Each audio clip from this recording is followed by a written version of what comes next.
20,000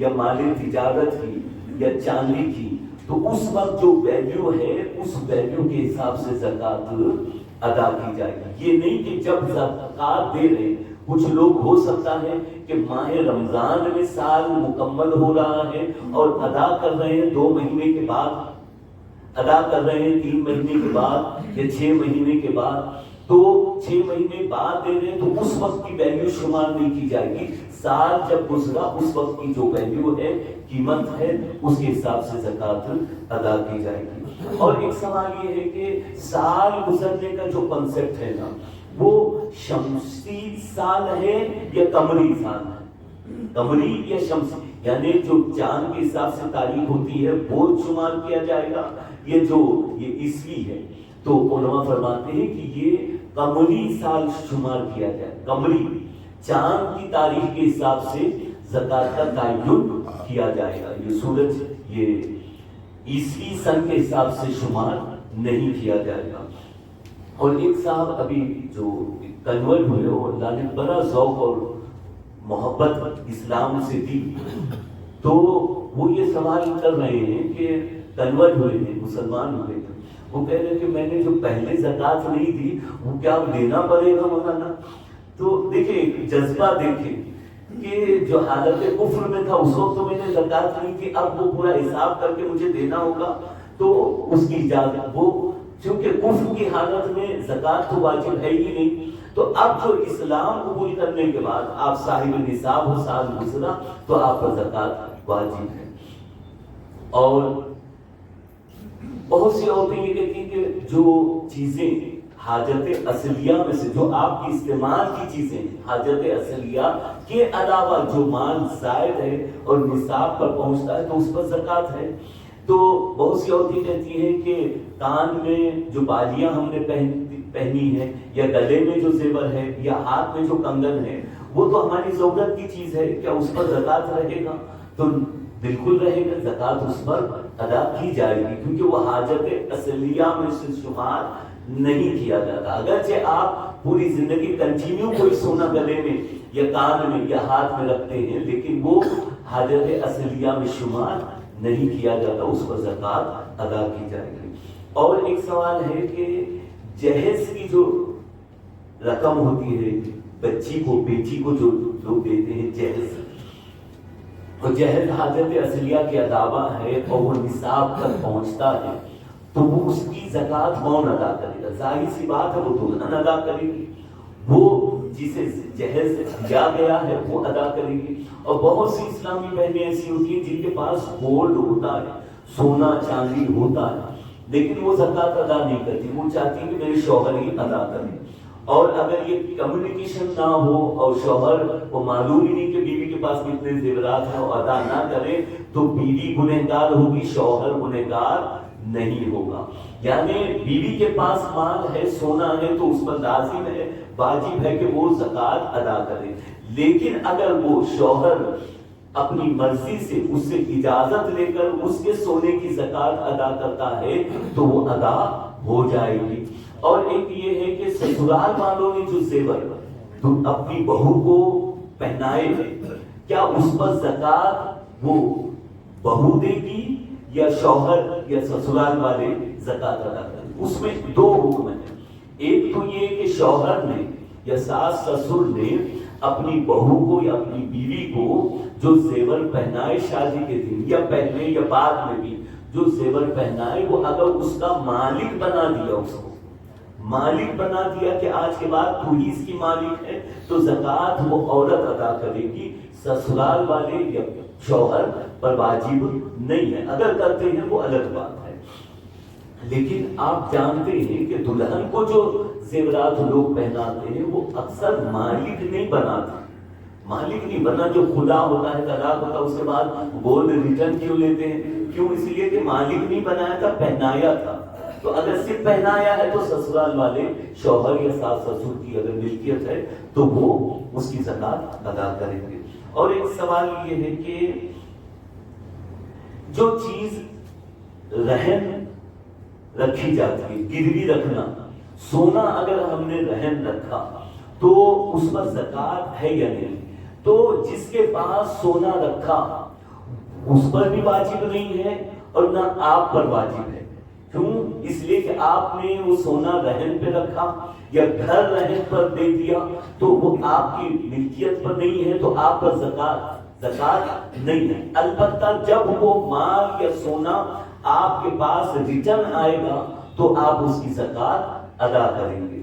اور ہیرے اور موتی کا، سونا چاندی اور مال تجارت اور کرنسی، اس کے تعلق سے تو معلوم ہے ہیرا اور موتی اگرچہ کتنا ہی قیمتی کیوں نہ ہو، لاکھوں کا کروڑوں کا کیوں نہ ہو، اس پر زکات واجب نہیں ہے. لیکن اگر وہ تجارت کی نیت سے ہیرا اور موتی خریدے تو اس پر زکات ہوگی، کیونکہ وہ مال تجارت میں شمار کیا جائے گا.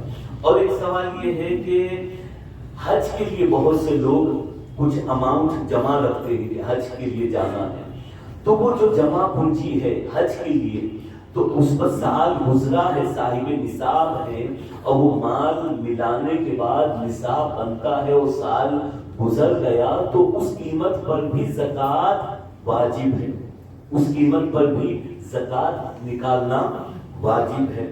اور مال تجارت، یہ تو آپ کو معلوم ہی ہے، آپ کے دکان میں، گوداؤن میں، کارخانے میں جو کچھ مال تجارت ہے، کپڑے کا کاروبار ہے تو گارمنٹ ہے تو جو کپڑے، جو ریڈی میڈ کپڑے یا کچے کپڑے یا جو بھی تجارت کی چیزیں ہیں آپ کے پاس ہیں تو اس سال گزر گیا، آپ صاحب نصاب ہو تو اس کی زکات ادا کی جائے گی. لیکن وہ گھر، وہ مکان یا وہ دکان یا وہ کارخانہ، وہ کمپنی، وہ فیکٹری جس میں ہم کام کرتے ہیں اور کارخانہ چلتا ہے، فیکٹری چلتی ہے یا دکان چلتی ہے یا گھر ہے ہم نے کرائے پر دیا ہے، تو وہ گھر پر، دکان پر، فیکٹری پر، وہ کارخانے پر زکات نہیں ہے، اس کی زکات نہیں ہے. اور بہت سے لوگ سوال کرتے ہیں کہ ہم نے ایک گھر خریدا ہے، فلیٹ خریدا ہے، گھر خریدا ہے،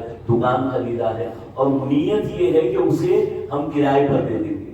تو جو گھر، مکان یا دکان آپ نے کرائے پر دیا تو وہ گھر کی زکات نہیں ہے، وہ جگہ کی یا پلاٹ کی یا فلیٹ کی یا دکان کی زکات واجب نہیں ہے. البتہ اس سے جو آپ کو پروفٹ آتا ہے، آپ کو جو کرایہ آتا ہے وہ اس پر زکات نکلے گی، اس کی زکات دینی ہوگی. اگرچہ وہ 5 کروڑ کا دکان ہو، آپ نے کرائے پر چلایا تو 5 کروڑ کے دکان کی ویلیو پر زکات نہیں ہے، بلکہ اس سے جو پروفٹ آتا ہے، کرایہ آتا ہے، اس پر زکات رہے گی. وقت بہت تیزی سے رخصت ہو رہا ہے، کوئی سوال ہو تو جی. کرایہ آتا ہے اور وہ اسی مہینے میں خرچے میں چلا جاتا ہے تو ہاں، کرایہ اگر آپ کو آیا وہ یوز میں ہو گیا، خرچ میں چلا گیا تو اس پر زکات نہیں، بیلنس جو ہوتا ہے اس پر زکات رہے گی. اور مکان یا دکان ہم نے کرائے پر لیا، اس کے لیے کچھ ڈپوزٹ دیتے ہیں تو وہ ڈپوزٹ پر بھی زکات رہے گی.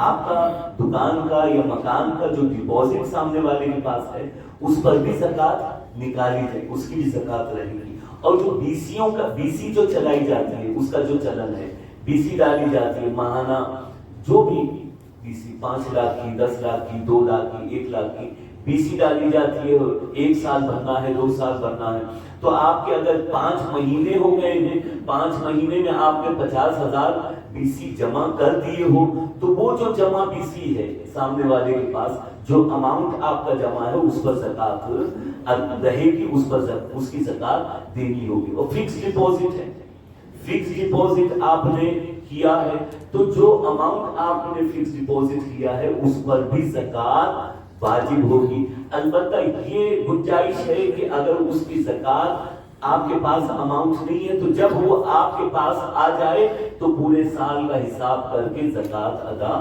کرنی ہوگی. کوئی سوال؟ جی ہاں، یہ ایک اہم سوال ہے کہ اگر ہم نے کسی کو قرض دیا ہے تو اس کی زکات کا کیا ہوگا؟ یہ بڑا کٹھن مرحلہ ہے کہ قرض دیا یعنی پھر پھنس گئے. اب قرض کا معنی تو بڑا ڈینجر ہو گیا کہ جس نے ادھار لیا وہ